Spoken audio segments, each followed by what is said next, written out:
Graças a Deus que nos dá a oportunidade de mais uma tarde poder estar na presença de Deus. Sou bastante grato a Deus por tudo que o Senhor tem feito e realizado em nossas vidas. Hoje estamos aí, pela misericórdia de Deus, podendo fazer mais uma vez menção da palavra de Deus. Quero ler um texto aqui no livro de Atos dos Apóstolos, no seu capítulo 17, a partir do versículo 22, que diz assim: Estando Paulo no meio do Areópago, disse: Homens atenienses, em tudo vos vejo um tanto supersticiosos. Porque passando eu e vendo o vosso santuário, achei também um altar em que estava escrito ao Deus desconhecido. Esse, pois, que vós honrais não o conhecendo, é o que eu vos anuncio. O Deus que fez o mundo e tudo o que nele há, sendo o Senhor dos céus e da terra, e não habita em templos feitos por mãos de homens. Estamos diante de uma das realidades hoje no mundo que nós estamos vivendo, daquilo que nós chamamos de pandemia. Eu quero aqui pegar esse texto do livro de Atos dos Apóstolos para poder trazer uma mensagem da parte de Deus aos nossos corações. E quero que você preste bastante atenção naquilo pela qual nós iremos meditar. A Bíblia diz que o apóstolo Paulo, chegando em Atenas, a Bíblia diz que receberam ordem para Silas e Timóteo que eles deveriam ir ter com ele o mais depressa que possível. E a Bíblia diz que então eles partiram. E enquanto Paulo esperava em Atenas, quando Paulo esperava Silas a Timóteo, a Bíblia diz que o espírito de Paulo se comovia em si mesmo, vendo a cidade tão entregue à idolatria. Isso está escrito no capítulo 17, versículo 16 do livro de Atos dos Apóstolos. A cidade de Atenas, como todos nós sabemos, era a cidade que foi protagonista dos deuses, das quais surgiram na nossa mitologia. Na mitologia, aí, todos nós sabemos que existem vários tipos de deuses. Segundo os historiadores, dizem que em Atenas havia mais de 30 mil deuses catalogados dentro deste Areópago. E por sua vez, a Bíblia diz também que era mais fácil encontrar na cidade de Atenas um deus feito por mãos humanas, ou seja, uma imagem de escultura, do que um próprio ser humano andando na rua de Atenas. E a Bíblia diz que de sorte que disputava na sinagoga com os judeus e religiosos, e todos os dias na praça com os que se apresentavam. E alguns dos filósofos epicureus e estoicos contendiam com eles, e uns diziam: que quer dizer esse paloreiro? E outros: parece que é pregador de deuses estranhos, porque lhes anunciavam a Jesus e a ressurreição. O apóstolo Paulo, então, ele vai ter um combate em palavras com um grupo de pessoas que eram chamados filósofos e epicureus daquela época, que eram os estoicos. Eles tinham em sua mente já caracterizado a idolatria, ou seja, pregar contra uma pessoa que já foi, desde o ventre da sua mãe, aprendeu certos tipos de liturgias no mundo católico, é um tanto quanto difícil. Mas para aqueles que têm aí a presença do Espírito Santo em sua vida, as coisas se tornam mais fáceis. Por quê? Porque a probabilidade de você convencer um homem por suas próprias palavras é muito difícil. Mas quando você está com a presença do Espírito Santo na sua vida, as coisas se tornam mais fáceis. Então a Bíblia diz que o apóstolo Paulo ele discutia a respeito da ressurreição, a respeito de Jesus, com um grupo de pessoas que já tinham as suas opiniões formadas naquela época. Mas então a Bíblia diz e parece que é pregador de deuses estranhos. A Bíblia diz que esses epicureus, eles chegaram à conclusão que o apóstolo Paulo, ele trazia consigo uma mensagem diferente das mensagens daqueles que estavam já sendo pregadas. E eles disseram consigo mesmo, dizendo, parece que ele traz algum tipo de mensagem de deuses estranhos. Mas não era deuses estranhos. Por quê? Porque se eles analisassem as Sagradas Escrituras, eles iriam ver que lá no Pentateuco, que é os 5 primeiros livros de Moisés, e toda a história de Israel, a Bíblia sempre apontou, por exemplo, Gênesis 3,15, diz que da semente da mulher haveria de nascer um. E esse que haveria de nascer seria o Filho de Deus. Ou seja, lá em Gênesis já estava escrito a respeito do nascimento de Jesus. Mas eles, como eles tinham sua mente fechada, eles estavam voltados só para a idolatria que existia em Atenas. Quando o apóstolo entra com a mensagem sobre a ressurreição de Jesus, eles começaram a dizer que ele era apenas mais um paloureiro, que era apenas mais um pregador, que era apenas mais um entre milhares que já havia passado na cidade de Atenas. E a Bíblia diz então que tomando o apóstolo Paulo, eles vão pegar o apóstolo Paulo e vão conduzir o apóstolo Paulo ao Areópago. E poderemos nós saber que nova doutrina é essa do que falas. Eles pegam o apóstolo Paulo e conduzem o apóstolo Paulo ao Areópago. E quando eles conduzem o apóstolo Paulo a este lugar, para que ele pudesse talvez direcionar algum tipo de Deus que estava lá feito por esculturas humanas, feito por mãos humanas, para que eles pudessem entender que mensagem era essa que o apóstolo Paulo estava pregando. Então a Bíblia diz, pois coisas estranhas nos trazes aos ouvidos, e queremos, pois, saber o que há e que vem a ser isto. Pois todos nós atenienses, estrangeiros, residentes, de nenhuma outra coisa se ocupam, senão de dizer e ouvir alguma novidade. E estando Paulo no meio do Areópago, disse, homens atenienses, em tudo vos vejo um tanto supersticiosos. Porque passando eu e vendo o vosso santuário, achei também um altar que estava escrito, ao Deus desconhecido. Então os atenienses, eles vão pegar o apóstolo Paulo e levá-lo ao Areópago. E quando o apóstolo Paulo está dentro do Areópago, ele começa a observar os deuses que lá existiam. E segundo os historiadores, como já vos disse, era mais de 30 mil deuses catalogados. Então o apóstolo Paulo começa a olhar um por um, ele vai passando, ele vai observando, e o Espírito Santo vai lhe dando um entendimento para ele. E quando de repente ele se depara diante de um altar, e esse altar era como se fosse um altar feito para ocupar alguma divindade feita de barro, esses nichos. E ele olhando para aquele, estava uma gravura escrito assim, ao Deus desconhecido. Então o apóstolo Paulo ele vai aproveitar da situação para pregar Jesus Cristo para essas pessoas. Ele não vai ferir as pessoas naquilo em que eles estavam vivendo. Pelo contrário, Paulo vai dizer a respeito do verdadeiro sentido do que estava diante deles e que eles ainda não haviam notado. Porque perceber altares cheios de imagem era a coisa mais simples.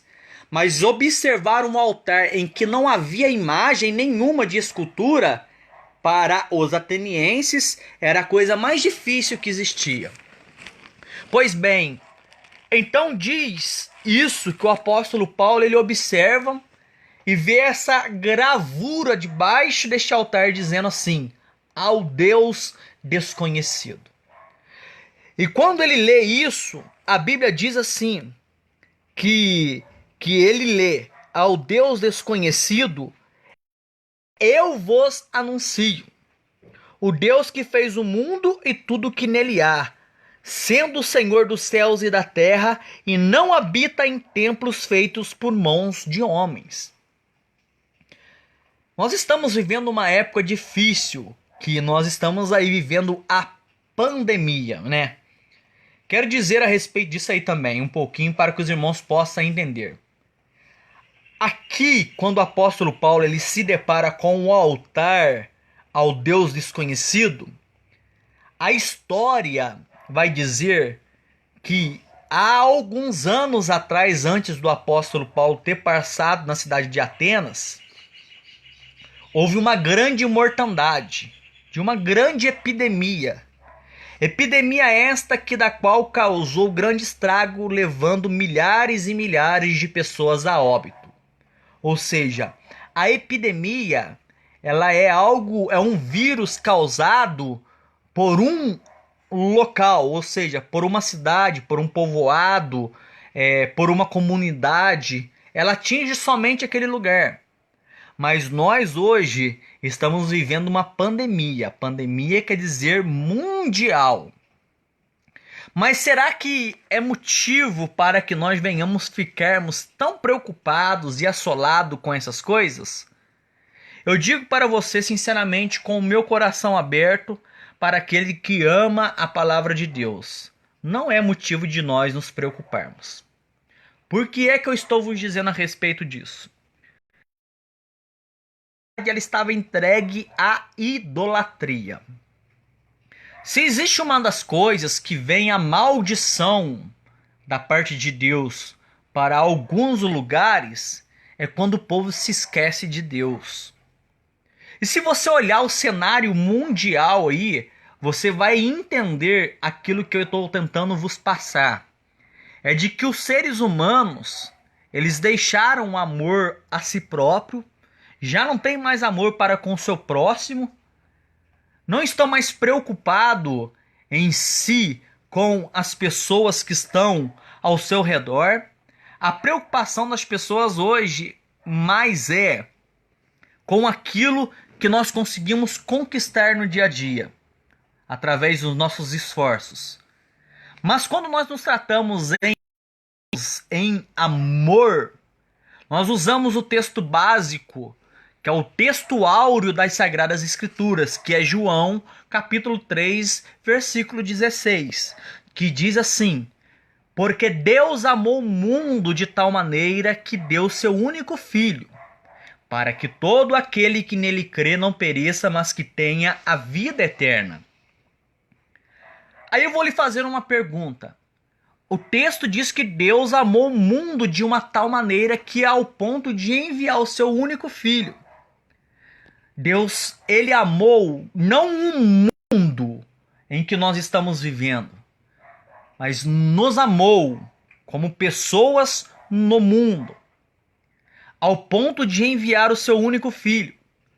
Mas uma coisa que nós temos que entender: amar é uma coisa, mas concordar fazendo, isso Deus não concorda. Diz nas Sagradas Escrituras que houve uma época em que Deus enviou 3 anjos até Abraão. E esses 3 anjos, quando chegam diante de Abraão, eles vão ali com o intuito de espiar a cidade, dar uma olhada como que estava e entregar uma promessa para Abraão. Passando-se o tempo, a Bíblia diz que esses 3 mesmos anjos, eles aparecem de novo. E quando ele começa a dialogar-se com Abraão, e 2 vão para a cidade de Sodoma e Gomorra. Então Abraão começa numa oração intercessória, porque ele sabia que o seu sobrinho Ló morava lá em Sodoma. E sabendo que o seu sobrinho morava lá, ele começa numa oração intercessora, pedindo para que Deus não destruísse a cidade se Deus encontrasse ali um pequeno número de pessoas fiéis. Aí Deus ele começa a dizer: não, se for por amor aos 30, eu não vou destruir. Ao passo, irmãos, de que não havia nem 10 justos na cidade de Sodoma e Gomorra. Então a Bíblia diz que Deus ele vai fazer o quê? Deus ele vai entregar o seu juízo. E quando Deus entrega o seu juízo à cidade de Sodoma e Gomorra, o anjo ele pega na mão do sobrinho de Abraão, que era Ló, e sua esposa e suas filhas, e eles saem correndo. Escapa-te por tua vida. Eles saem correndo. Só que a mulher de Ló, preocupada com aquilo que estava deixando para trás, ela olha para trás e acaba se tornando uma estátua de sal. Mas só que Ló e as suas filhas saíram da cidade. E Deus então entregou o juízo, fazendo chover fogo. A cidade foi destruída simplesmente porque segue a idolatria, ao homossexualismo, ao lesbianismo. Práticas essas que ferem a divindade de Deus. E se você olhar hoje no mundo em que nós estamos vivendo, nós estamos pior, irmãos. As dificuldades têm sobrevindo de uma tal forma que nós não conseguimos muitas vezes diferenciar quem serve a Deus e quem não serve. Há anos atrás, quando nós batíamos os olhos em uma pessoa, nós dizíamos cristão. Mas nos dias de hoje está difícil. Por quê? Porque meios, como diz o hino, aquele hino que nós cantamos do cantor cristão, meios de salvar se inventa. E as pessoas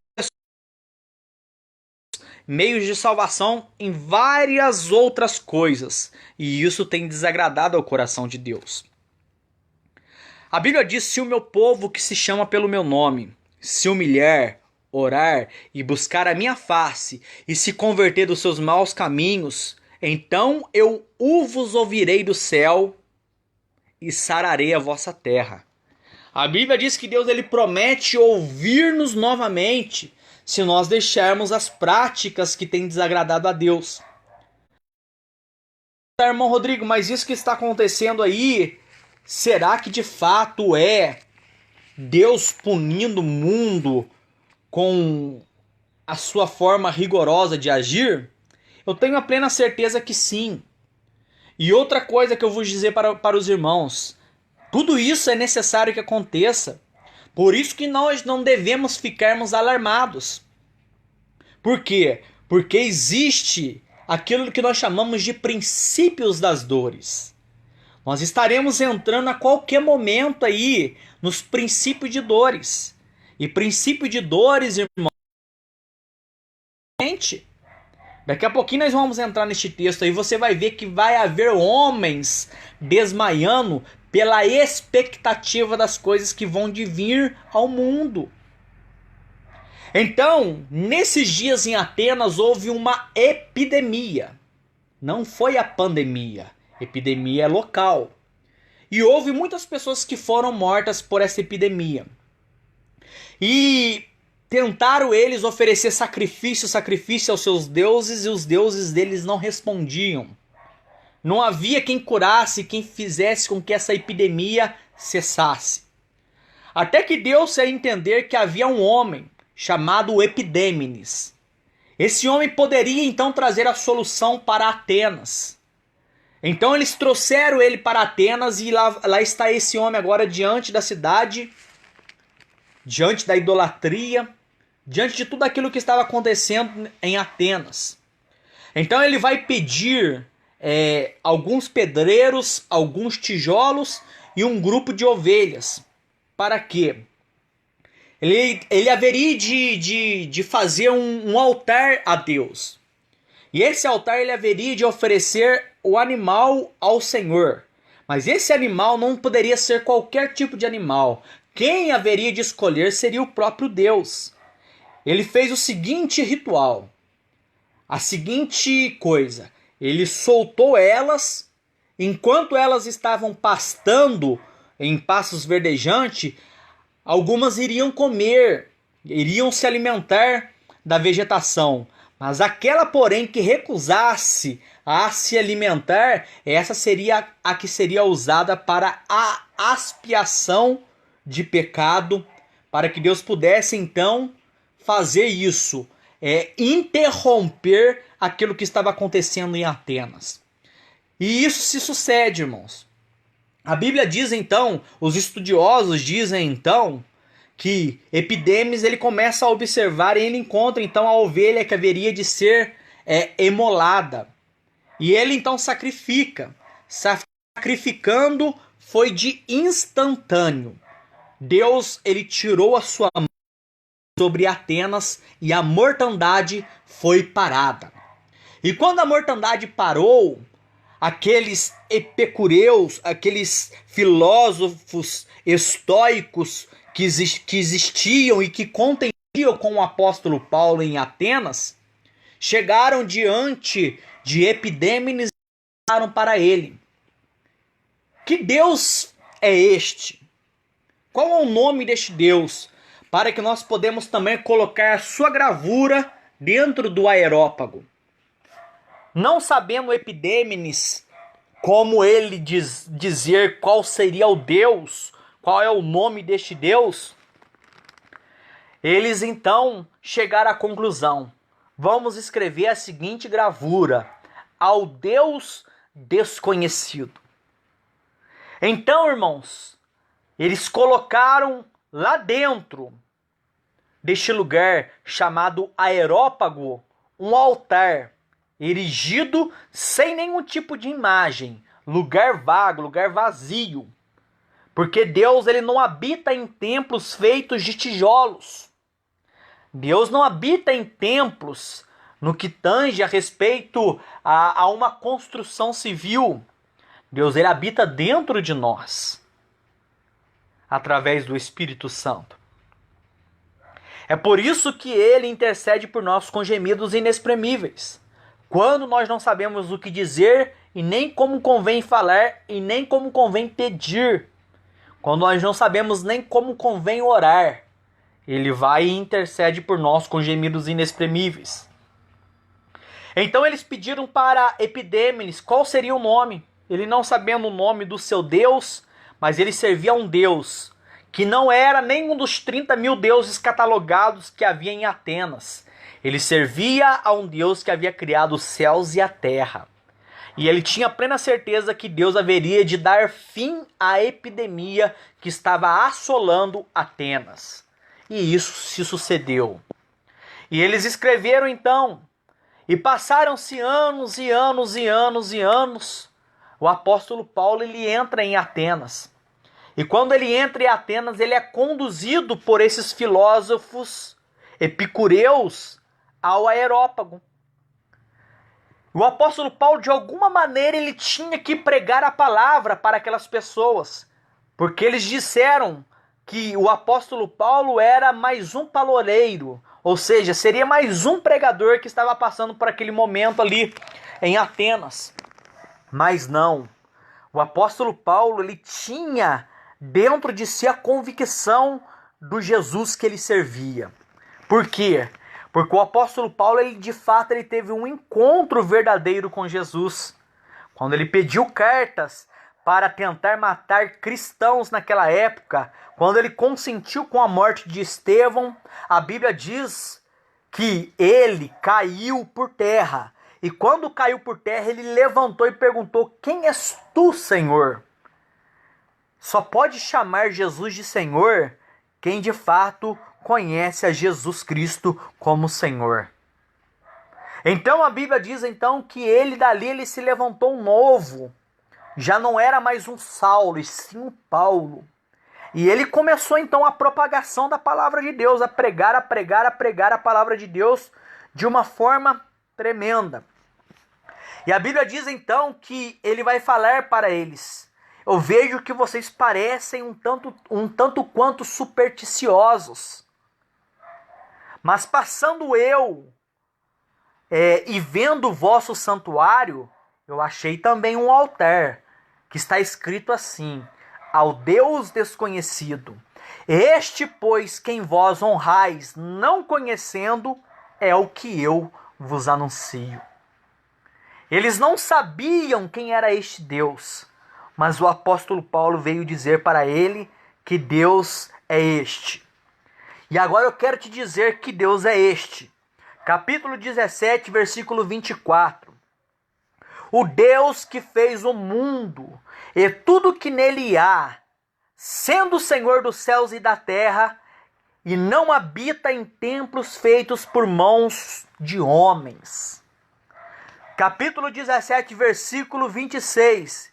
E de um só sangue se fez toda a geração dos homens para habitar sobre toda a face da terra, determinando os tempos já dantes ordenados e os limites de sua habitação, para que buscassem ao Senhor, se porventura tateando o pudessem achar, ainda que não está longe de cada um de nós, porque nele vivemos e nos movemos e existimos, como também alguns dos vossos poetas disseram, pois somos todos também sua geração.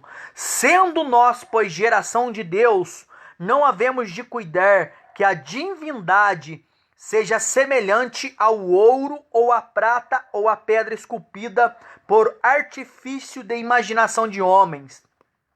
Mas Deus, não tendo em conta o tempo da ignorância, anuncio agora a todos os homens e em todo lugar que se arrependam.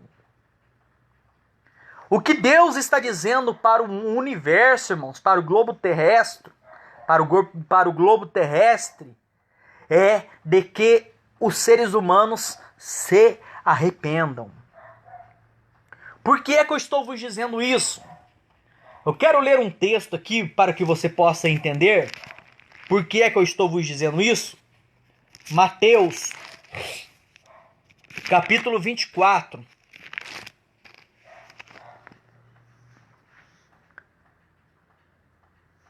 Capítulo 6.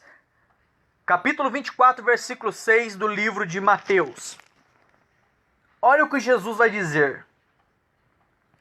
E ouvireis de guerras e de rumores de guerra. Olhai, não vos assustei, porque é necessário que tudo isto aconteça, mas ainda não é o fim. Quando vocês olharem para o cenário mundial e verem guerras e rumores de guerra, não fique assustado, irmãos, porque ainda não é o fim. Aí Jesus vai continuar dizendo, porque vai se levantar nação contra nação, reino contra reino, haverá fomes e pestes. O que é peste? Peste é isso que nós estamos vivendo hoje. A peste do coronavírus, essa pandemia. A Bíblia diz assim, e haverá pestes e terremotos em vários lugares, mas todas essas coisas são princípios das dores. Então vos hão de entregar para seres atormentados, e matar-vos-ão, e sereis odiados de todas as nações por causa do meu nome. A Bíblia diz, e surgirão muitos falsos profetas e enganarão a muito. E por multiplicar a iniquidade, o amor de muitos se esfriará. Mas aquele que perseverar até o fim será salvo. Este evangelho do reino será pregado em todo o mundo, em testemunho em todas as nações, então virá o fim.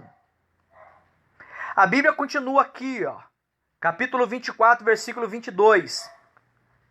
E se aqueles dias não fossem abreviados, nenhuma carne se salvaria, mas por causa de nós, que somos os escolhidos, serão abreviados aqueles dias. Então, amados em Cristo, a Bíblia diz, capítulo 24, versículo 21, porque haverá então uma grande aflição, como nunca houve desde o princípio do mundo até agora, e nem tampouco há de haver. Se nós, hoje, cristãos, nós temos que respeitar leis que foram impostas que as autoridades são constituídas por Deus. Mas nós não deveremos ficarmos aterrorizados, perplexos. Tem gente por aí que está tirando a própria vida. Tem gente por aí que está tão estarrecido com essas coisas que está acontecendo aí, irmãos, que é como se fosse as fake news aí. Existe isso que está acontecendo no mundo? Existe. Se você olhar aí, existem vacinas que foram feitas com esse tipo de vírus para combater. Mas infelizmente o que aconteceu? Fugiu das mãos. Mas a Bíblia diz que porque haverá então grande aflição como nunca houve desde o princípio, nem tampouco há de haver. Se nós estamos preocupados hoje com os princípios das dores, imagine você, porque eu já vi e existem inúmeras pessoas que pregam que nós, a igreja cristãs, seremos arrebatados antes da tribulação, da grande tribulação. Eu te digo para você que nós não seremos arrebatados antes da grande tribulação, e sim depois. Sabe por que eu vou dizer isso para você? Porque esse texto do Evangelho de Mateus, no seu capítulo 24, ele vai narrar esse tanto de coisas que eu já vos disse. Aí ele vai dizer assim, porque haverá tão grande aflição. O que é aflição? É a grande tribulação. Será ela que virá. E a Bíblia diz então que com a tão grande virá no mundo, que nunca houve desde o princípio do mundo até agora, e nem tampouco há de haver. E mais, preste atenção aqui, que eu vou dizer para os irmãos. Capítulo 24, versículo 30. Por que é que nós iremos passar pela grande tribulação? Aí o capítulo 24, versículo 30 vai dizer assim, ó. Vamos ler o versículo 29. E logo depois da tribulação daqueles dias, o sol escurecerá. A lua não dará a luz. As estrelas cairão do céu e as potências do céu serão abaladas.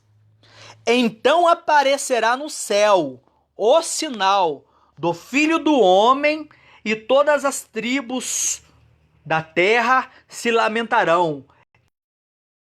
O Filho do Homem vindo sobre as nuvens do céu com poder e grande glória.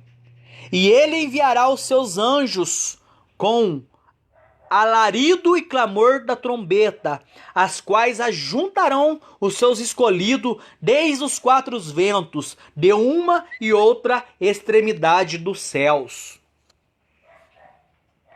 Então, irmãos, a Bíblia deixa bem claro que depois da aflição daqueles dias, antes da aflição daqueles dias, virá o princípio das dores. Princípios de dores é uma analogia a uma mulher quando ela vai dar à luz. Aqui existem algumas pessoas que são mulheres e nós homens também temos entendimento disso. Todas as mulheres, quando ela vai completar o seu ciclo lá no 9º mês para dar luz a uma criança, quando mais próximo do dia dela dar à luz, as dores e as suas contrações irão aumentar. É isto que vai acontecer com o mundo da humanidade. As contrações, ao passo de que mais próximo está a vinda de Jesus, quanto mais próximo está chegando, essas coisas vão se intensificar. Por exemplo, pestes irão se propagar. Terremotos vão assolar o mundo por aí afora. Fome vai assolar cada vez mais. Mas a Bíblia diz que isso ainda é o princípio das dores. E imagine para aqueles que acreditam fielmente que estarão nos céus antes da grande tribulação, se hoje com uma pandemia já estão aí já arrancando o cabelo da cabeça, já não sabem mais o que fazem, imagine você quando estiver na grande tribulação. Ah, irmão Rodrigo, como é que você pode provar isso, que nós estaremos na grande tribulação? Vamos ler lá no capítulo do livro do profeta Daniel, no seu capítulo 9. Capítulo 9 do livro do profeta Daniel. Diz assim as Sagradas Escrituras.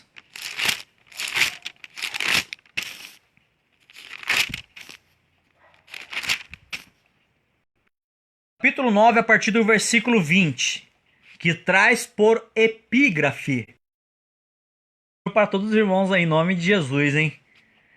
As 70 semanas. Isso aqui é profético.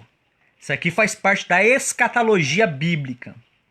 Daniel diz assim: estando eu ainda falando, orando e confessando o meu pecado, o pecado do povo de Israel, e lançando a minha súplica perante a face do Senhor, o meu Deus, pelo monte santo do meu Deus, estando na oração, o homem Gabriel. Quem é o homem Gabriel? É o anjo Gabriel, que eu tinha visto na minha primeira visão ao princípio.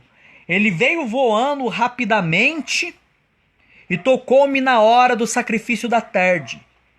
E ele me instruiu e falou comigo, dizendo: Daniel, agora saí para fazer-te entender o sentido. O anjo ele veio para trazer respostas à oração de Daniel. Aí ele vai falar, ele vai tocar Daniel e vai falar: Daniel, agora eu saí para te fazer entender o sentido. Preste atenção. No princípio das tuas súplicas saiu a ordem. Então, quando Daniel ele colocou o seu joelho no chão, porque ele orava 3 vezes ao dia com a sua vista da janela que dava para a banda de Jerusalém. E quando ele orava, já saiu a ordem.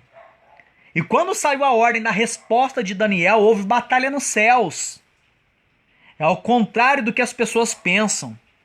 As pessoas pensam verazmente de que quando se fala de batalha espiritual é de terra. Não. O inferno ainda não foi inaugurado, irmãos. Ainda não foi inaugurado o inferno. Preste atenção que eu vou dizer para você. Não foi inaugurado o inferno ainda. Então a Bíblia diz assim, já vou explicar por quê. No princípio das tuas súplicas saiu a ordem e eu vim para te declarar, porque és muito amado e considera, pois, a palavra e entende a visão. 70 semanas estão determinadas sobre o teu povo e sobre a tua santa cidade, para cessar a transgressão e para dar fim ao pecado e para expiar a iniquidade, e trazer justiça eterna, selar a visão e a profecia, e para ungir o Santíssimo. Sabe e entende, desde a saída da ordem para restaurar. Olha, a Bíblia vai nos dar aqui bagagem para que você possa compreender o que Daniel está falando. Desde a saída da ordem para restaurar e para edificar Jerusalém até o Messias, o príncipe, haverá 7 semanas e 62 semanas. As ruas e os muros se reedificarão, mas em tempos angustiosos. Aqui a Bíblia está falando a respeito das 70 semanas de Daniel. 70 semanas de Daniel. A Bíblia diz aqui já a princípio sobre 7 semanas e 62 semanas. O que é 7 mais 62? Vai dar 69 semanas. 69 semanas, elas vão dar aproximadamente 69 vezes 7. Se você fizer a conta aí, você vai chegar a um determinado número. Mas só que a Bíblia já vai dizer aqui, desde a ordem que saiu para restaurar Jerusalém. Essa contagem cronológica aqui, ela começa da ordem de que a Bíblia diz lá no livro de Neemias, sendo Neemias copeiro do rei Artaxerxes Longimanos, a Bíblia diz que, sendo copeiro, veio Anani, um dos meus irmãos, e vos perguntei a respeito de Jerusalém, daqueles que escaparam. Aí ele vai dizer, ó, os que ficaram lá em Jerusalém, por quê? Porque eles pegaram só os nobres, aqueles inteligentes, e levaram cativo. Mas os miseráveis ficaram para cuidar da terra. Os judeus que ficaram. Aí então Anani vai dizer para Neemias, os que ficaram lá estão em angústia, estão em desprezo. Então ele vai fazer uma oração. Essa oração era de que Deus pudesse, através do rei, lhe dar cartas para que ele pudesse ir até Jerusalém para reconstruir muros e portas de Jerusalém. E ele vai usar o artifício dizendo: estar eu com o coração alegre, sendo que os túmulos dos meus pais lá em Jerusalém estão sendo pisados. Então Artaxerxes vai perguntar para ele: o que me pedes agora? Ele vai pedir cartas com o anel de selo do rei. Depois que o rei selou, não tem como revogar. Então o rei lhe dá cartas para que ele pudesse ir reconstruir Jerusalém. Aqui começa a contagem regressiva das 69 semanas de Daniel. E a Bíblia vai dizer: até o Messias, o príncipe do seu povo, haverá 7 semanas e 62 semanas.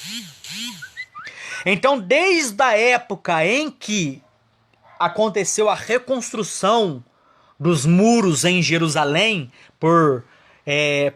pelos nossos irmãos Neemias, Esdras, naquela época, até o dia em que Jesus Cristo se apresentou a este mundo, completou-se as 69 semanas do livro de Daniel.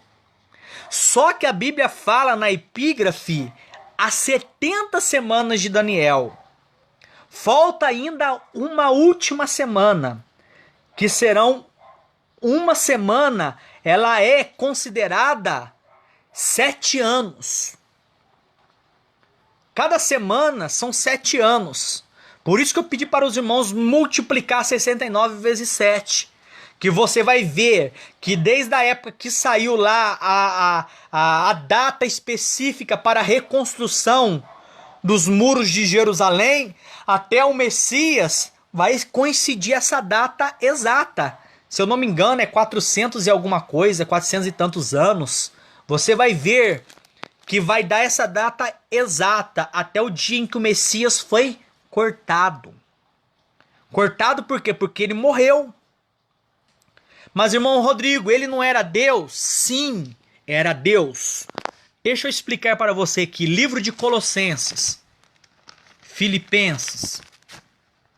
Nós já vamos voltar aqui no livro de Daniel.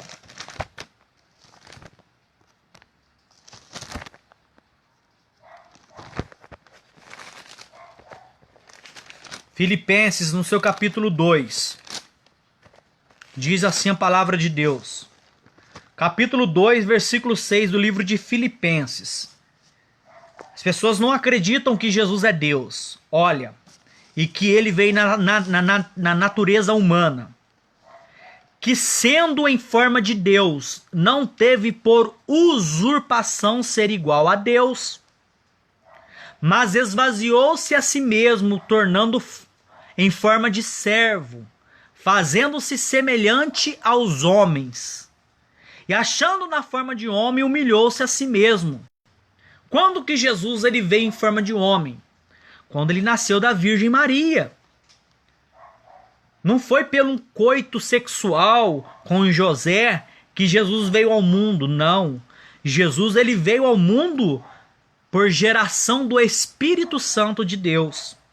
Por isso aqui no livro de Paulo aos Filipenses, a carta aos Filipos, diz a palavra que ele, sendo em forma de Deus, não teve por usurpação ser igual a Deus, mas antes esvaziou a si mesmo, assumindo a forma de servo, fazendo-se semelhante aos homens, e achando-se na forma de homem, se humilhou-se a si mesmo, sendo obediente à morte e morte de cruz. Então, as 69 semanas, aqui no capítulo 9, versículo 25 do livro de Daniel, diz assim, ó: sabe e entende, desde a saída da ordem para restaurar e para edificar Jerusalém até o Messias, o príncipe, haverá 62 semanas e 62 semanas e 7 semanas. Até lá, até o dia em que Jesus foi cortado da terra, haverá 69 semanas.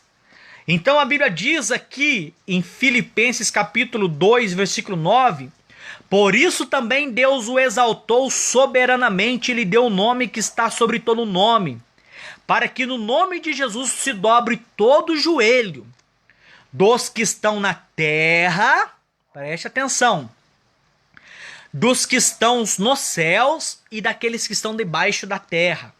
E toda língua confesse que Jesus Cristo é o Senhor, para a glória de Deus Pai. Irmãos, todos os seres humanos que passam por este mundo, quer eles estejam vivos hoje ou não, vão ter que se dobrar diante de Jesus no último dia. Qual será esse último dia? Será o último dia do grande juízo, do grande trono branco. E isso aqui, cristão não passa no juízo do grande trono branco, não.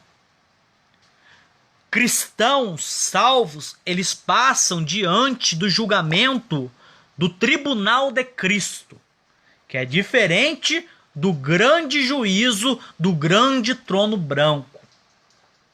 Lá estará todos os seres humanos que praticaram todos os mais terríveis pecados que a humanidade já viu. Por exemplo, nós estamos aí estarrecidos com essa pandemia, mas ninguém se lembra na época em que Hitler matou milhões e milhões de judeus. Ninguém se lembra da peste bubônica.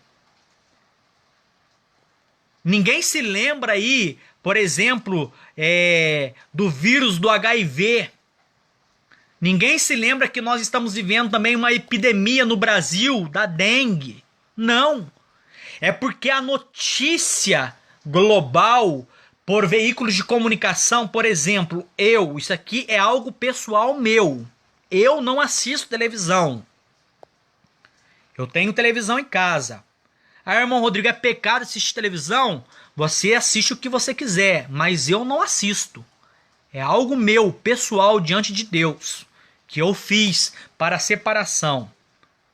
A minha esposa assiste, os meus filhos assistem, mas eu não assisto. Porque é um veículo de comunicação que só traz coisas ruins. E só traz aquilo que traz ibope para eles. Eles não trazem coisas boas. Por exemplo, eles não vão pegar por aí alguém fazendo bem, se solidariedando com a vida de alguém e colocar lá, porque isso não vai trazer ibope para nada. Mas coisas ruins eles irão fazer, irmãos. Então a Bíblia diz isso. E agora aqui a carta ao Paulo aos Colossenses. Preste atenção aqui.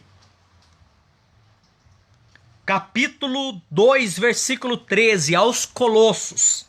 Diz assim: e quando nós, estávamos mortos nos nossos pecados e na circuncisão da vossa carne, vos vivificou juntamente com ele, perdoando-vos a todas as ofensas. Olha que Jesus Cristo fez. Havendo riscado a cédula que era contra nós nas suas ordenanças, a qual de alguma maneira nos era contrária, a tirou do meio de nós, a cravando-a na cruz do Calvário. O diabo, irmãos, ele tinha uma cédula. Ele tinha um papel na mão, escrito com todos os nossos pecados. E constantemente ele ia diante do trono de Deus. Por isso que quando você lê o livro de Jó, você vai entender lá que ele foi lá diante de Deus e o próprio Deus vai testificar de Jó. E quando Deus testifica, ele não é um mero ser humano impaciente. Não. Ele sabe lidar com as nossas personalidades. Ele sabe de tudo que nós passamos e tudo aquilo que nós fazemos. Então ele foi com uma carta diante de Deus. Ah, tá bom. Jó. Ah, tá aqui. Jó teme o Senhor debalde porque o Senhor cercaste a casa dele de bens. Ele tem 10 filhos. Ele é o homem mais rico do Oriente. Então Deus ele vai falar para o diabo, que é Satanás, o inimigo de nossa alma. Faz o seguinte, vai lá, toca em tudo que Jó tem e vai ver se ele blasfema contra mim. Por quê? Porque é dado a Deus 3 atribuições: onisciência, onipresença e onipotência. A onisciência é o fato de Deus conhecer o nosso pensamento de todos os seres humanos ao mesmo tempo. Então Deus sabia o que se passava dentro da mente. Quando a Bíblia fala mente, ela fala de coração. Quando fala de coração, fala de mente. Ela sabia disso que Jó era diante de Deus. Então Deus ele permitiu que o inimigo tocasse em tudo que Jó tinha. E Jó, ele vai descaracterizar toda a ação demoníaca do diabo sobre a sua vida. Quando ele vai dizer para sua mulher: Deus deu, Deus tomou. Bendito seja o nome do Senhor. Irmãos, nós estamos aqui pregando do Deus desconhecido. É este Deus que eu estou vos dizendo, ele se chama Jesus Cristo. A Bíblia diz aqui que havia uma cédula contra você. Mas a Bíblia vai apontar agora aqui no capítulo 2, versículo 15. E despojando os principados e potestades, os expôs publicamente e deles triunfou em si mesmo. Portanto, ninguém vos julgue pelo comer ou pelo beber ou por causa do dia das festas ou da lua nova ou dos sábados, porque são sombra das coisas futuras, mas o corpo é de Cristo.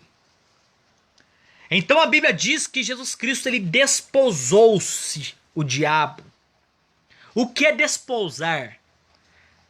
Quando 2 exércitos eles se entram em fronte de batalha, o exército campeão, o que ele faz? Ele vai pegar o líder do exército que foi derrotado e ele vai tirar sua armadura, ele vai desposar ele das suas vestimentas. Foi isso que Cristo fez com Satanás, o nosso adversário. A Bíblia diz que ele desposou os principados e potestades e ainda Jesus fez isso e o expôs publicamente. E deles a si mesmo triunfou. Por quê? Porque o diabo não acreditava que Jesus iria até o último instante na cruz do Calvário. Por isso que quando Jesus está lá para ser crucificado entre 2 ladrões, um deles se arrepende e diz: de mim, quando entrares no teu reino. Jesus vai dizer para ele: amanhã estarás comigo no paraíso? Não. Então aquele que está em Cristo, quando morre, ele vai direto para o paraíso, que ainda não é o céu.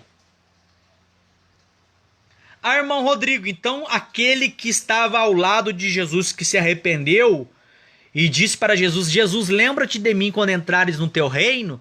E Jesus respondeu para ele e disse: hoje mesmo estarás comigo no meu paraíso? Existe o paraíso? Existe, mas ainda não é o céu. E aquele ladrão que não se arrependeu, foi? Ele foi para um lugar chamado Hades.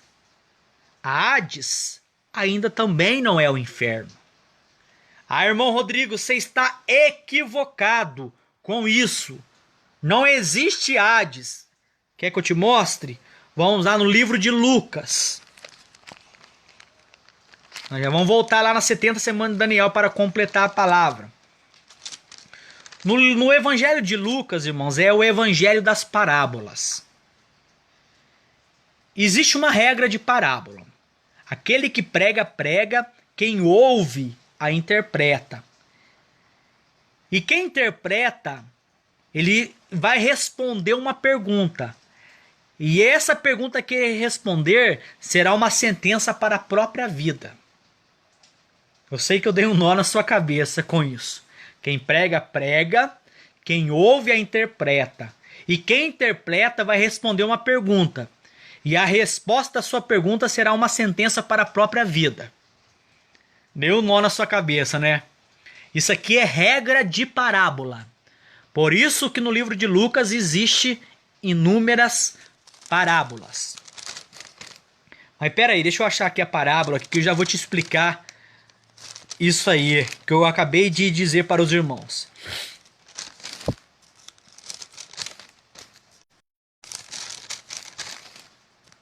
É muito interessante, irmãos, a respeito disso aqui que eu vou... Quer ver, ó, para você entender? Davi, quando ele cai com Batseba, ele manda matar. E quando ele mata a Urias, o Eteu, que era um dos soldados valentes dele, então ele mata, ele comete o adultério, ele comete um grande homicídio. E quando ele comete o grande homicídio, ele vai soldado. E diante do seu soldado, ele vai mandar colocar Urias à frente da maior fronte de batalha que tivesse para que ele pudesse morrer. Então o profeta ele foi diante de Davi. E Natan não podia chegar de qualquer maneira e contar para Davi o que havia se sucedido. Então, parábola para Davi. A parábola era qual? Era aquela que nós já sabemos. Que havia um homem que tinha muitos animais. E veio um viajante até a sua casa. Essa é a parábola que ele está contando para Davi. Só que do lado da casa desse existia um homem pobre que tinha uma cordeirinha. E dessa cordeirinha ele se alimentava dela diariamente, comia do alimento que ela produzia, dava aos seus filhos e a tinha ela no seu regaço. E contando isso, a Bíblia diz que ele vai chegar e vai falar assim, mas só que o seguinte, aquele grande latifundiário, aquele grande homem, mandou pegar essa única ovelhinha deste homem e matou ela. E quando ele matou ela, ele deu ao viajante para que ele pudesse comer e aquele homem ficou sem nada. Então Davi ele se levantou cheio de ódio. Ele aplicou a parábola, Davi ouviu a parábola, agora Davi ele vai ter que dar uma resposta para Natan. E a resposta que ele vai dar para Natan é a sentença para a sua própria vida. Então ele vai dizer assim, digno de morte é este homem. E pela ovelha ele seja restituído quadriplicado. Quando ele disse isto, Natan já disse para ele, ó, Deus já perdoou o teu pecado, então você não vai morrer. Mas restituir 4 vezes a mais você vai pagar esse preço. Sabe o que aconteceu com Davi? Davi ele teve, olha, irmão que cometeu atos ilícitos com a sua própria filha. Davi teve filho que auto se constituiu rei sobre Israel. Davi, ele teve que fugir para não ser morto. Tudo isso porque ele disse com a sua palavra que lhe seja restituído quadriplicado. Outra passagem bíblica também é a passagem de Amã, quando ele está diante de Mardoqueu. Amã, o rei Artaxerxes, chega diante dele e fala assim: Amã, o que deve ser feito ao homem a quem o rei quer honrar? Então a Bíblia diz que Amã, ele já pensou que era para ele. Pensando que era para ele, ele disse: olha, faz o seguinte, rei, pega o seu melhor cavalo, a sua melhor vestidura, e pegue um dos príncipes mais honrados que você tem no seu reino, e faça colocar este homem sobre o seu cavalo, e que este príncipe, o mais nobre, pegue este cavalo e saia pela rua, gritando aí: assim se deve ser feito ao homem a quem o rei quer honrar. Sabe o que Artaxerxes disse para ele? Vai e faz isso a Mardoqueu. Sabe por quê? Porque foi uma parábola. Ele pregou, ele ouviu, pensando que era para ele, ele deu uma resposta. E a resposta foi uma sentença para a própria vida. Então, todas as vezes que nós pensarmos que formos alguém diante de Deus, nós temos que estar sempre preparados para puxar o cavalo com alguém em cima que não vai ser nós. Então a Bíblia diz que Amã, ele teve que sair durante toda Suzã, que era a fortaleza de Suzã naquela época, gritando: assim se deve ser feito ao homem a quem o rei quer honrar. Sabe por quê? Porque Mardoqueu havia mandado a Ester um simples bilhete dizendo que havia uma conspiração tentando matar o rei. E um dia isso foi colocado nos livros das crônicas dos reis. E um dia Deus fez com que este rei perdesse o sono. E ele foi ler. E quando ele leu esse escrito lá, ele viu que não haviam feito nada a Mardoqueu. Ele chamou quem? A Amã. Amã, que queria matar todos os judeus. E Mardoqueu, que não se curvava diante de Amã. De repente está aí quem? Mardoqueu em cima do melhor cavalo, com a vestidura do rei. E aquele que queria matar o judeu teve que sair pelas ruas de Suzã, com o judeu Mardoqueu em cima, dizendo: assim se deve ao homem a quem o rei quer honrar. Irmão, nós estamos diante da parábola do Evangelho de Lucas, que narra a história de dois homens, de Rico e Lázaro.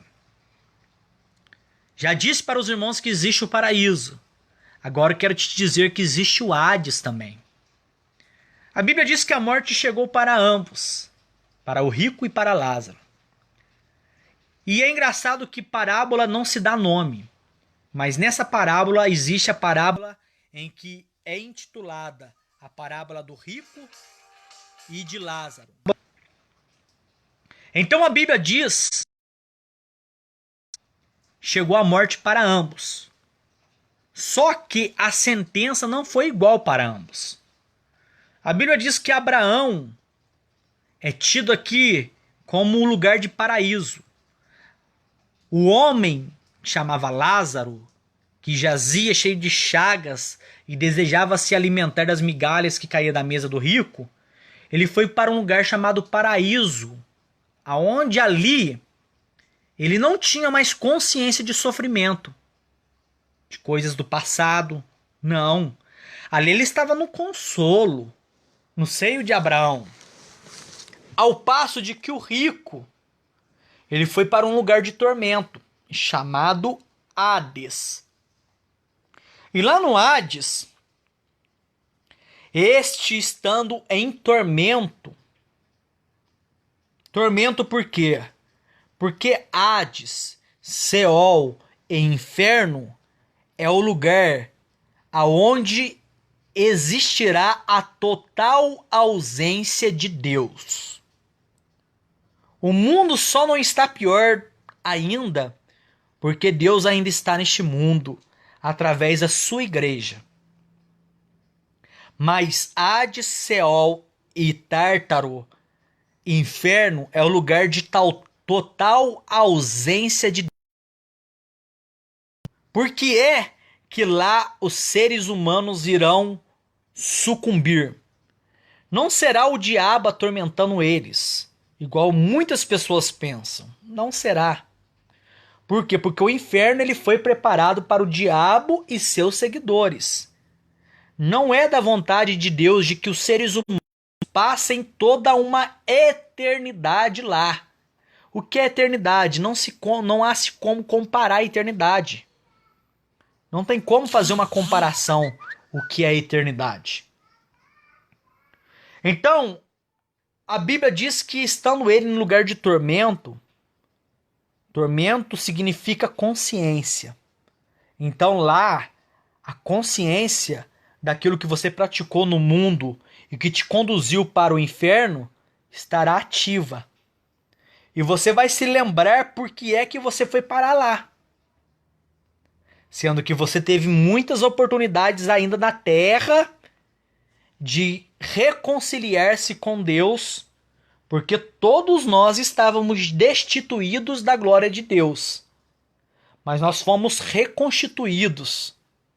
Nós fomos outra vez de Deus através de Jesus.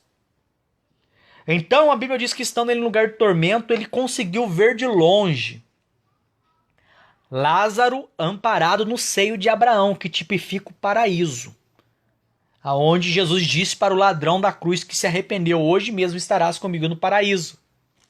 No paraíso não há lembrança, irmãos, de dores. Não há lembranças de quem morreu. Não há lembranças das contas que você tem que pagar. Não há lembrança das noites que você perdeu de sonos. Não. Lá é um lugar de perfeita paz. Lá não existirá mais coisas ruins que afetam-nos. Então a Bíblia diz que ele estava no lugar de tormento. Ele viu. Aí ele vai clamar: Pai Abraão, peça que Lázaro molhe a ponta do seu dedo na água e venha refrescar a ponta da minha língua, porque eu estou num lugar de tormento. Aí a Bíblia vai dizer assim, que veio a resposta a ele, de que na terra ele já havia recebido todos os bens dele, mas já Lázaro não, só recebeu o mal. E por isso ele estava agora sendo amparado no seio de Abraão. E que havia um abismo. E esse abismo faz com que aqueles que estão lá não podem passar para cá, e nem os que estão no Hades podem passar para o paraíso. Então ele teria que estar ali clamando, porque estava num lugar de tormento em chamas. Sabe o que eu aprendi um dia? Jesus ele disse que o inferno é um lugar onde o bicho não morre e o fogo nunca se apaga. Por que é? Porque lá em Jerusalém existia o lixão. Existe até nos dias de hoje. E uma das formas para se acabar com o lixo é a incineração, tacando fogo. E naquela época de Jesus, não havia lugares aonde eram destinados, por exemplo, se uma pessoa amputasse um braço, não havia lugares, era colocado no lixão, era jogado lá. Então Jesus, uma vez passando por este lugar, ele vai fazer essa referência, que lá no inferno é o lugar onde o fogo nunca apaga e o bicho nunca morre. Por quê? Porque no lixão em Jerusalém, lá em Jerusalém, diariamente é chegado lixos e lixos. E no meio de lixos vem animais mortos, vem pedaços de carne, vem pedaços de pessoas. E isso causa o quê? Vermes. E ao passo que o fogo vai queimando, os bichos começavam a se mover, eles vão se entrando no meio do lixo. Por isso que Jesus fez essa analogia sobre o inferno. E infelizmente, o que lá estará em eminência é a sua consciência. Vamos voltar lá para o livro de Daniel. A Bíblia diz assim no capítulo 9, versículo 26, para terminar. E depois das 62 semanas será cortado o Messias, mas não para si mesmo, e o povo do príncipe que há de vir destruirá a cidade e o santuário. E o seu fim será como inundação. Até o fim haverá guerra. Estão determinadas as assolações. Preste atenção nisso aqui. Capítulo 9, versículo 27. E ele firmará aliança com muitos por uma semana. Uma semana. São 7 anos. Então, desde a reconstrução de Jerusalém até o dia em que Jesus foi morto, já acabou-se as 69 semanas. A Bíblia diz que para Deus um dia é como se fosse e 1000 anos como se fosse um dia. Nós estamos hoje no ano do nosso calendário gregoriano, no ano de 2020. Jesus morreu com 33 anos e meio aproximadamente. Então, como se para Deus um ano, um dia é como se fosse 1000 anos, para Deus 2000 anos são como se passassem apenas 2 dias. Preste atenção nisso. Então, a Bíblia diz que depois disso, a Bíblia diz: o povo do príncipe que há de vir destruirá a cidade. E destruindo a cidade e o santuário, e o seu fim será como inundação. No ano 80 da era cristã, Jerusalém foi destruído. Jerusalém foi destruído. Nos dias em que Jesus estava na terra, o templo, que era o templo de Salomão, que foi reconstruído naquela época, foi chamado Templo de Herodes, que foi destruído por, acho que é Antipo Epifanes, um general daquela época, destruiu Jerusalém. Então a Bíblia diz: e estão determinadas as assolações, e ele firmará aliança com muitos por uma semana. Então, da 69ª semana até começar agora essa última semana que ainda há de vir, isso significa que a última semana serão 7 anos. E esses 7 anos será os 7 anos da grande tribulação. Por isso que eu estou vos dizendo que nós iremos passar pela grande tribulação. Por quê? No capítulo 9, versículo 27 do livro de Daniel, ele diz assim: e ele firmará aliança com muitos por uma semana de 7 anos. E na metade da semana ele fará cessar o sacrifício e a oblação, e sobre as asas da abominação virá o assolador.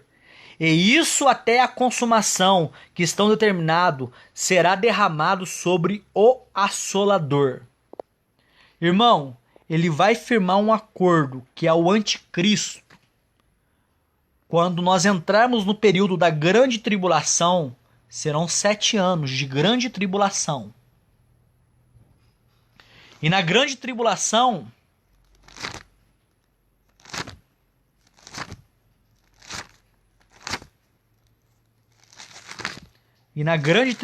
haverá tudo isso aqui, ó.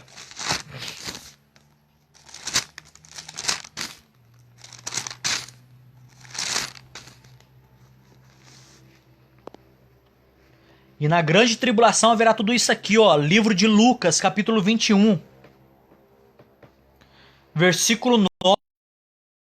E quando ouvirdes de guerras e sedições, não vos assustei, porque é necessário que isto aconteça primeiro, mas o fim não será logo. Então lhe disse: levantar-se-ão nação contra nação e reino contra reino. E haverá em vários lugares grandes terremotos, fomes e pestilências. O que é pestilência? É peste. É o que nós estamos vivendo aí, a pandemia. Quando entrar na grande tribulação, haverá todas essas coisas com maiores intensidades. Se hoje as pessoas estão aí todas perplexas por causa disso que está acontecendo, imagine na grande tribulação se você não tiver com Deus. Imagine a sua vida sem Deus. Aqui sim é para que você possa temer. Porque a Bíblia diz que o princípio da sabedoria é o temor a Deus. Quem teme a Deus, irmãos, ele sabe que Deus pode livrar o ser humano de todas as coisas. Deus, ele disse para Moisés que haveria de destruir o Egito com uma mortandade, com a peste. Diz que meia-noite ele ia enviar um anjo da morte. E toda casa que não houvesse o sinal do sangue nos umbrais da sua porta, o anjo haveria de ir entrar e matar a todos que estivessem nessa casa. Todos nós, seres humanos, não fomos criados para vivermos deste mundo. Eu vou ler um texto daqui a pouquinho para você ter noção. Você foi selado com o Espírito Santo da promessa. Este selo é o selo da proteção na sua vida. Por quê? Porque essas pestes vão passar. E o lugar onde não haver o sinal do sangue de Cristo, ela vai entrar. E vai destruir. A Bíblia diz: e haverá também coisas espantosas e grandes sinais nos céus. Mas antes de todas essas coisas, lançarão a mão de vós e vos perseguirão. Quer ver, ó? Olha, capítulo 21, versículo 25 do livro de Lucas. E haverá sinais no sol, na lua e nas estrelas e na terra, angústia das nações em perplexidade pelo bramido do mar e das ondas. Escute isso aqui, ó. Capítulo 21, versículo 26. Homens desmaiando de terror na expectação das coisas que sobrevirão ao mundo, porquanto as virtudes do céu serão abaladas. Irmãos, as virtudes do céu serão abaladas. Eu poderia entrar aqui no livro de Apocalipse aqui e te mostrar algumas coisas que você ficaria até com medo. Os cientistas aí vivem falando sobre meteoros. Irmão, nós vamos ter chuva de meteoros caindo na Terra. Para que você possa ter ideia, o espírito da morte ela vai ser tirada. Se hoje nós temos medo de morrer, na grande tribulação o homem vai pedir a morte e ela não vai alcançar eles. Já imaginou isso? Na grande tribulação? Só que daí a Bíblia diz: então verão vir o Filho do Homem numa nuvem, com poder e grande glória. Por que é que a Bíblia diz que Jesus ele vai voltar na nuvem? Porque o mundo que nós estamos vivendo hoje está no pecado. Jesus é santo. E os seus pés não irão tocar neste mundo pecaminoso. Ele vai vir numa nuvem. E quando ele vier na nuvem, a igreja vai subir num rapto. Num só instante, todos os cristãos do universo desaparecerão da terra. mas isso acontecerá depois da grande tribulação. Carta do apóstolo Paulo aos Efésios, no seu primeiro capítulo.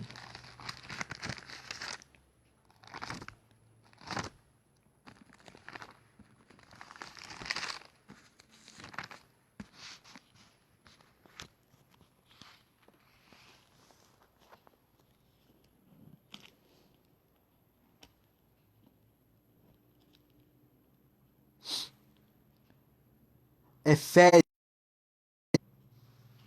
diz assim. Preste atenção aqui naquilo que eu vou ler para os irmãos.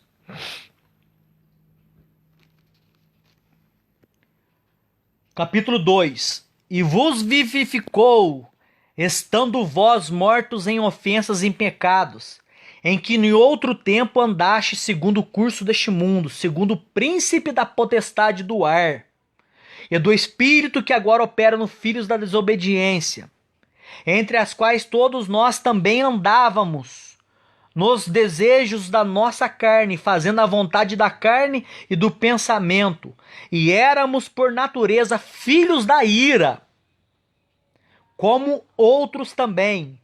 Mas Deus, que é riquíssimo em misericórdia, pelo seu muito amor com que nos amou, estando nós ainda mortos em nossas ofensas, nos vivificou juntamente com Cristo, e pela graça sois salvos. Nós só somos salvos pela graça de Jesus Cristo. Preste atenção aqui, ó. Capítulo 1, versículo 11. Nele digo, em que também fomos feitos herança, havendo sido predestinados conforme o propósito daquele que também faz todas as coisas, segundo o conselho da sua vontade, com o fim de sermos para louvor da sua glória, nós que os que primeiro esperávamos em Cristo, em quem também vós estáis, depois de que ouviste a palavra da verdade, o evangelho da vossa salvação, e tendo também nele Cristo, fostes selado com o Espírito Santo da promessa, a qual é o penhor da nossa herança, para a redenção da possessão adquirida, para louvor da sua glória. Livro de Efésios, primeiro capítulo, versículo 13, diz que nós fomos selados. O que é o selo? Foi aquilo que foi passado lá na porta dos umbrais, quando o anjo haveria de passar para destruir a casa que não havia o sangue nos umbrais da porta. Irmão Rodrigo, o que é o selo? Lembra quando a meretriz Raabe colocou o cordão de escarlata sobre a janela da sua casa quando Jericó haveria de ser destruída? Foi o selo. Irmão Rodrigo, o que foi o selo? Lá no livro de Ezequiel, diz assim: chegar a mim todos os intendentes da cidade, cada um com suas armas destruidoras na sua mão, passai pelo meio da cidade e matai a todos, velhos, homens, jovens, meninos e meninas, mas não aqueles que há o sinal nas suas testas.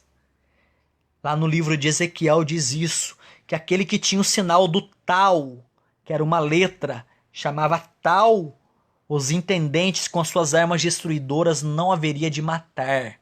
Sinal. E nós temos este sinal, que é a presença do Espírito Santo nas nossas vidas. Queria aqui, irmão, falar mais coisas, mas vai ficar muito longo. Só para terminar, livro de Apocalipse, capítulo 16, versículo 16. Diz assim: e os congregaram no lugar que em hebreu se chama Armagedon.